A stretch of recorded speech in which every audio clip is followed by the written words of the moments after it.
Because the truth is, I don't know what his strategy is. But look, the stock market is at record highs. I know not everybody lives by the stock market, but I also drive around. I don't see a country in a depression at all. And I would have thought, and I got to own it, that these tariffs were going to fucking sink this economy by this time, and they didn't. The early reviews are in on the new trade deal announced with the European Union. The Financial Times says the deal marks a victory for Trump. Is this a fantastic deal then struck by Donald Trump? Absolutely a victory on behalf of the Trump administration. Well, the bottom line is this is the biggest trade deal in President Trump's effort to effectively reshape the global trading order. On this deal, the European Union, this is a big win for the U.S. The bigger picture is that Trump is still very much pursuing his longer-term goal of achieving what he perceives to be fairness for America. It's a triumph of a lot of things. Certainly, the president ought to take a victory lap. I think it ends up being good for the European Union.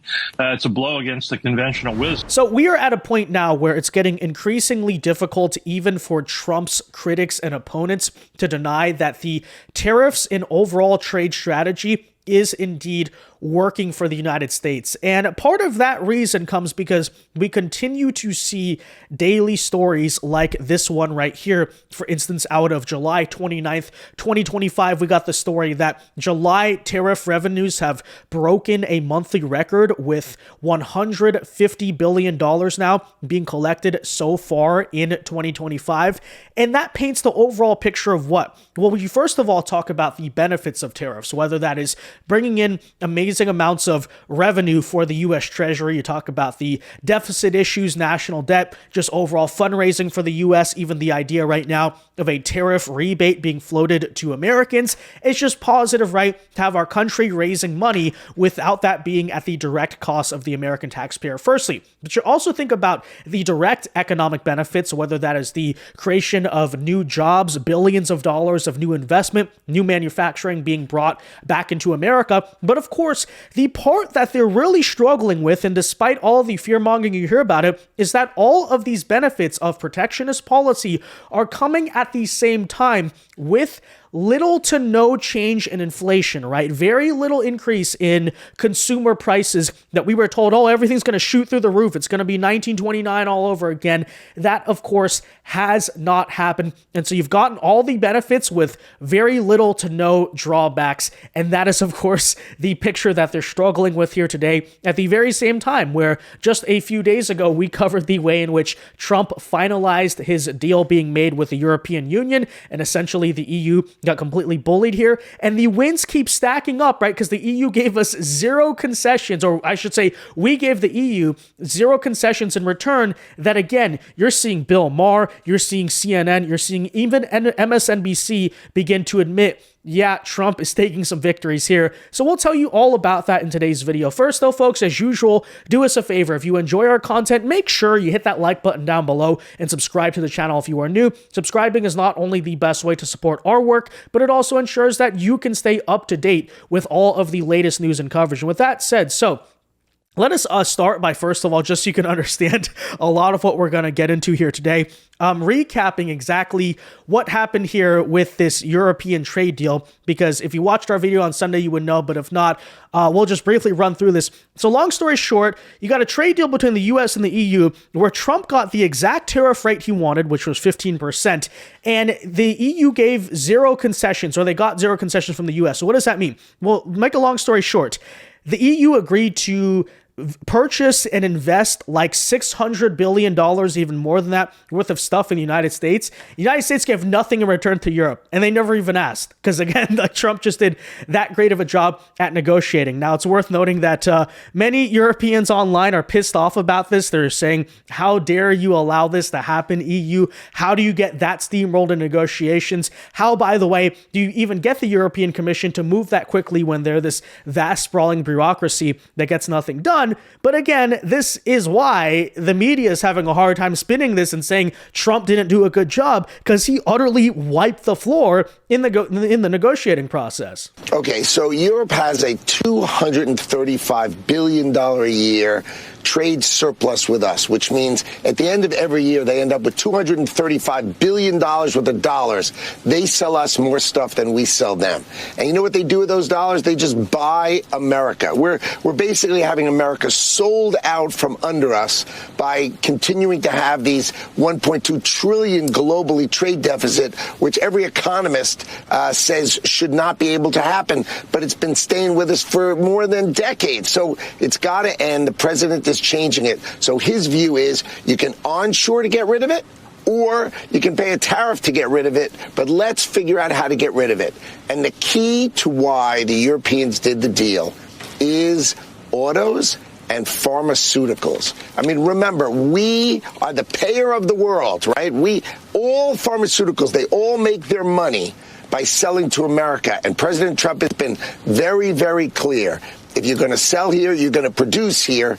And so the Europeans got in front of that freight train and said, we'll pay you 15% for that, but we don't want you to rip all of our companies out of Europe and move them to America. So while the French have got a lot to say, they were able to protect Sanofi from staying in France, because if they didn't do this deal, Sanofi would become an American company. And again, this is something even the media is admitting. For instance, you see this headline out of Axios, by the way, in response to the trade deal being finalized, stating that in the Trump-dominated global economy, the U.S. gets plenty but gives nothing in return. Of course, referring to that EU trade deal. To which I say, since when is it the job of the United States in a trade negotiation to advocate on behalf of Europe and other countries? Like, that's their job to negotiate. Like, do you know how that works? We're not obligated to give anything in return. You're supposed to ask, oh, guess what? You didn't. But at the same time, again, what is this an admission of? Actually, as a matter of fact, when you reword that slightly, but you understand what it's saying, right?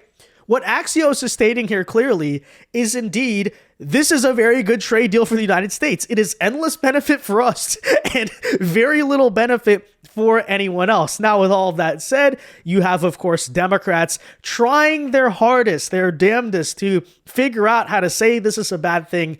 And Chuck Schumer tried just yesterday night, but I'm not sure it worked very well because, again, it's very hard to argue that Trump did not win this situation with Europe heavily. Over the weekend, Donald Trump announced a new trade deal with the European Union.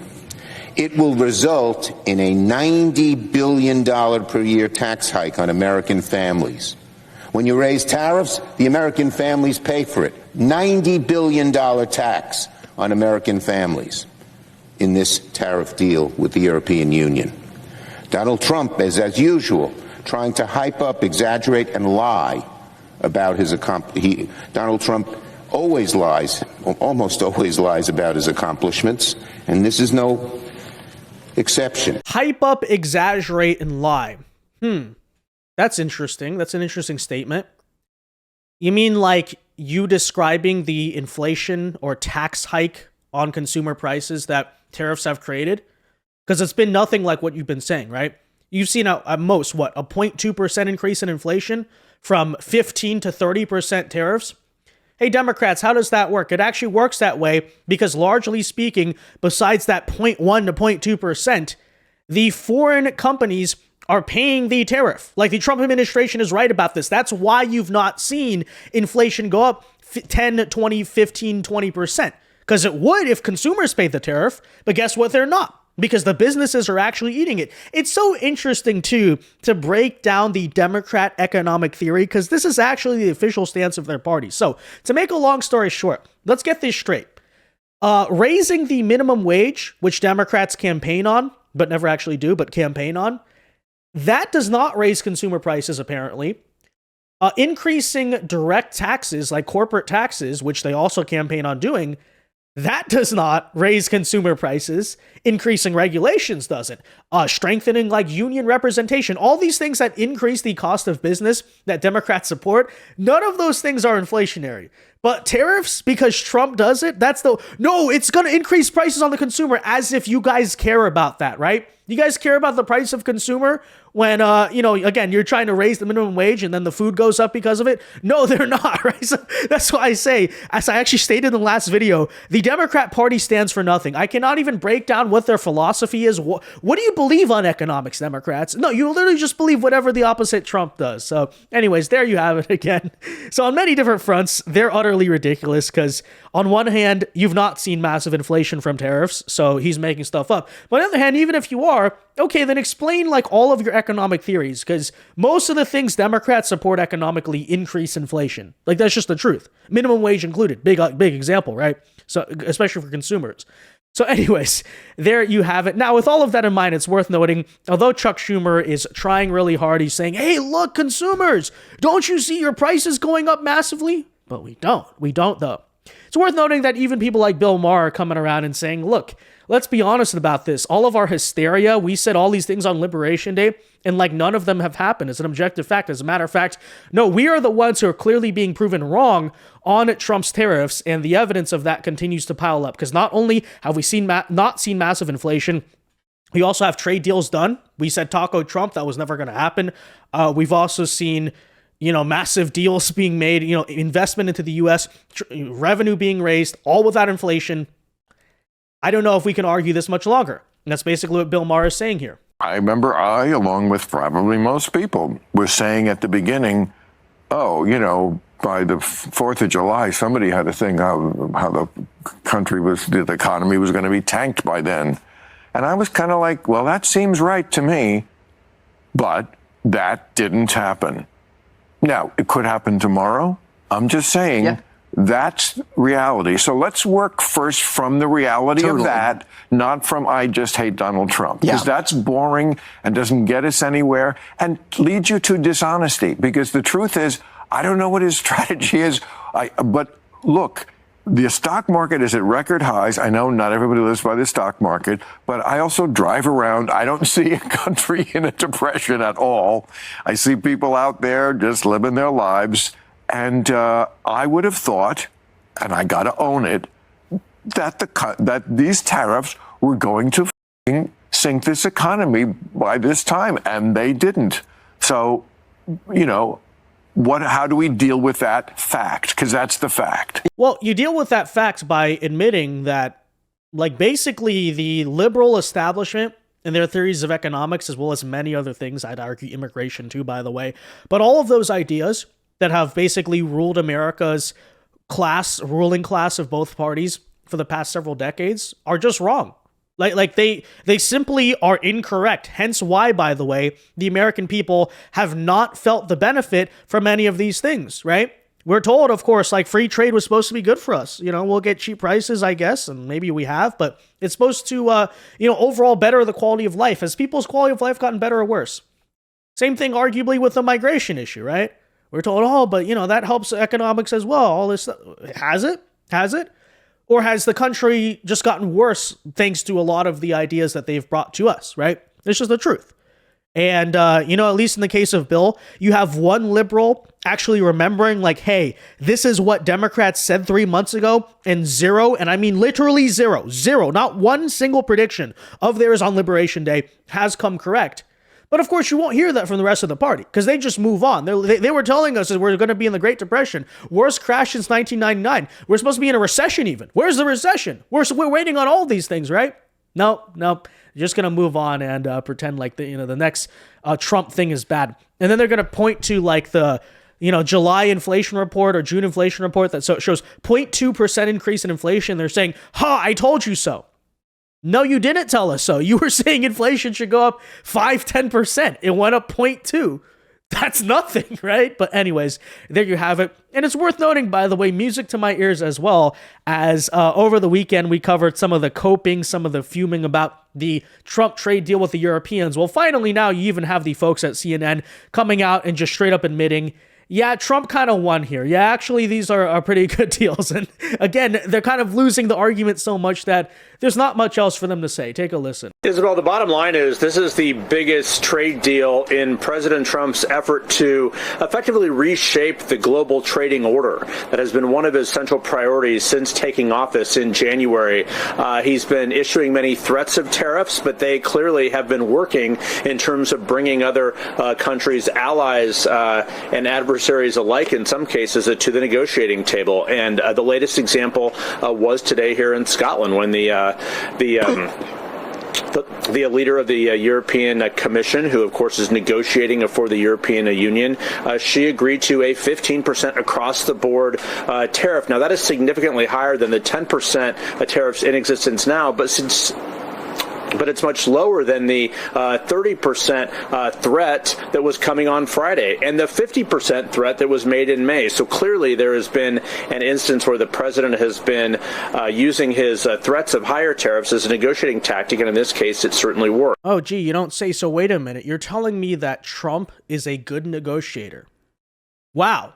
Because they kept telling, he's a failed businessman. He's gone bankrupt so many times, blah, blah, blah, blah. Oh, actually, he did a good job negotiating. Oh, and they said taco Trump, right? Trump always chickens out. The tariff threats are not real. Haha, MAGA, where's the trade deals? Well, now they're admitting the negotiating tactics worked, and we have trade deals. So what are you going to say now? What are you going to say now? Bill Maher is the only one of these characters who's going to come out and admit, oh, we were wrong. The rest of these people are just going to move on. They're pretend like they never said it, never said anything, right? And they're going to be so smug as to act like they were right about anything when they were not. Okay, go back and watch any Democrats' rhetoric from April and Liberation Day. Compare that to now. Like, none of these people were correct. I'm trying to reiterate that. Not a single one of these people had a single correct prediction. That's just the truth, you know? So anyways, there you have it. And by the way, if you thought we were done here, oh boy, we are not done. Here is more of the mainstream media being forced to eat crow because I'm always here to see it. So here's some more of CNN admitting, actually, Trump did a pretty good job here, and we don't know what the heck we're talking about. Oh, gee, yeah. I could have told you that years ago, but take a listen. Start. And there is this $750 billion investment in U.S. energy that's part of this. Is that part of Europe's plan to wean itself away from Russian energy? Well, when I served as ambassador, we were trying desperately to get Europe to abandon Nord Stream 2 and buy energy from us.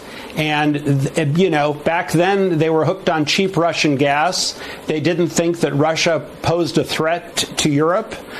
Look how a few years have changed things. So now they don't want to buy from Russia. They want to buy from the U.S.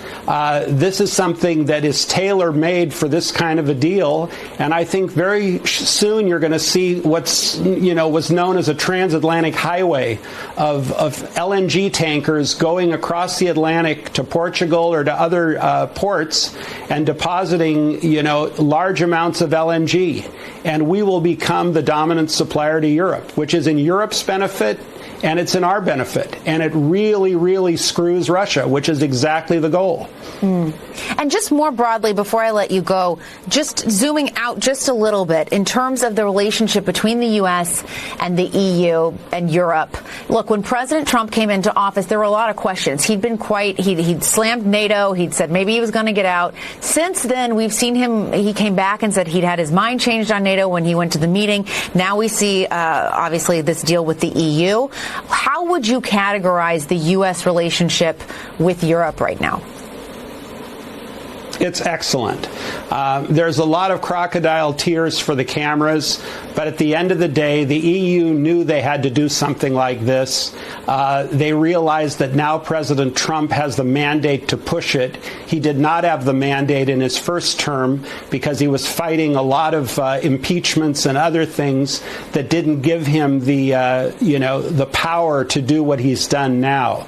So I think all the whining and complaining is for public consumption, but at the end of the day, we're very close to the EU. We do a lot of things together, both public and classified. And, this is whatever, sore feelings there are over this negotiation or small bump in the road, and now we can move forward. I think this is a tremendous day for the United States, and I have to credit President Trump. By the way, another important point there is the now purchasing of U.S. liquefied natural gas by the Europeans. I can think of another moment back in 2018 and 2019 where Trump went to the UN, he went to NATO on many different occasions, and confronted Germany especially on the question of, why are you building things like Nord Stream? Why are you relying on Russian natural gas when obviously there's a geopolitical conflict of interest there? You're a NATO country. You're supposed to be in the Western Bloc. They claim that's what you want. You're an ally of the United States. The United States has this economic relationship, all that. But then you go trade with Russia. And then years later, exactly what Trump warned about would happen did happen. Because if you have a conflict, Russia involved, break out in Europe, and then Germany is now saying, we need to stand up to the Russians, but your economy is reliant. You're not standing up to anything, right? But of course, you remember back then, at the EU, literally the German delegation, the diplomats, sat there and laughed at him. They said he was ridiculous. For years, they said he was ridiculous. Now, what do we have in a trade deal in 2025? Finally, after realizing, oh, the orange Cheeto president tried to tell you about this years ago. Yeah, he's actually such a pretty smart guy. Okay, now suddenly they're coming here and saying, we want to buy your natural gas. Actually, I think we'll buy almost $1 trillion worth of it. No questions asked, no strings attached, because that's how desperate they are. Okay, so obviously on trade, on tariffs, a lot of victories for Trump, but I don't want you to forget that either. Okay, because this is another case of what he was saying for years. Finally, people are having a hard time denying. And guess what? The reliance on Russian liquefied gas by Germany, especially, you should have listened to Trump from the beginning. As a matter of fact, the world in many different regards would probably be in a better place if people had just listened to Trump a lot earlier than they did. But what if I told you guys, even the folks at MSNBC are admitting that the trade deal was good? Yeah, keep racking them in. Because it was. Take a listen. U.S. take any hits with this deal? And what does it say, this outcome say about the president's ability to negotiate? It's incredibly favorable for the United States. When you look at this, it's been very one-sided. I mean, the U.S. has been making the demands, and these other countries have had to kind of contort and comport themselves to them. So they emerge fine here. But what's going to change is over the next weeks and months, as countries and trading partners like the EU look at this episode and think, can we trust this relationship with the U.S.? Can it continue? I think even looking at this deal, framework of which we don't have a ton of details. If that somehow goes south or changes, what's a trading partner like the EU to do? So we see them broaching new relationships with their other trading partners, looking for other opportunities. And I think that's going to be kind of the message here going forward. What's the legacy of these talks, of these threats going to be? And how are other countries going to kind of look at trade going forward? How are they going to change their tack now after all of this? Notice how even the criticism there is basically, okay, we're going to admit the deal is extremely favorable to the U.S., but the other countries might feel bad, okay? You know, like the poor EU, it's not good for their feelings what happened here. They feel kind of humiliated. Again, that's not our problem, okay? That's not our concern. But this is, guys, just yet another example of something Trump did months ago, and this is a recurring trend you keep on seeing, okay? It's not the only issue. Trade's far from the only issue, as we'll show you here in a second. But an example of how, when he initially comes out and does something, the people, it seems brash. It's crazy. It's ridiculous. What is he thinking here? The whole time he has a strategy. He knows exactly what he's doing. He knows where he's going with this. But you have the panicans, okay, and their allies in the media known as the journalists and another political entity out there known as the Democrats. They all get together and put this whole show on where they're like, this is crazy. What is he doing? Trump is a lunatic. He's senile. He's losing it. The whole time he has a master plan. And then what do people say months later? This is why even when Trump does something that I don't necessarily like in the moment, such as him striking Iran, I was a little bit like, this could go really badly. I don't even hit the panic button. Because I'm like, he, he has a plan when he does things, okay? He doesn't just like throw stuff at the wall and see what sticks. Despite the narrative, that's not what happens. And even CNN recently came out and admitted that this trend is indeed happening. It's called the Trump was right phenomenon, because time and time again, what happens? He does something, in the moment people are like, what? And then later on, they're like, we should have done that. That was a good idea, like the border wall, like immigration and mass deportations, like his approach to the economy, even now the tariffs, right? Many other things. Trump was right. Yeah, newsflash. It kind of goes that way. It really does. In the immediate aftermath, they were not universally popular. Look at this. Net approval rating, U.S. airstrikes in Iran. In late June, the net approval rating, look at that, -8 points underwater. But as the American people learned more and more about it, look at this, a 10-point rise. Now it's in the positive. The American people like the move that Donald Trump put on Iran, the U.S. airstrikes in Iran, a positive +2 net approval rating. So again, the bottom line is this. As the American people learn more about these airstrikes, as the American people compare Donald Trump and the Republicans against the Democrats, they see them far more favorably than you might expect. See how this works? See how this goes? That's why you should not be a panicking, okay? Because you either end up like Bill Maher, constantly having to eat crow, saying, look, I think I was wrong. I think he's actually doing a good job. Or you're going to fall into TDS, Trump derangement syndrome, and that's a whole problem in its own, because then you can't even admit when you're wrong. Hence Chuck Schumer, hence many of the Democrats. So anyways, there you have it, guys. Again, big victories, whatever they say about it, even though they're starting to say they are kind of big victories. So thank you for that. Let me know your thoughts on all of this in the comment section down below. What do you think of the recent news on trade, on the economy? Let me know. Be sure to leave a like on this video, guys. Subscribe to the channel if you are new. And until next time, God bless and peace.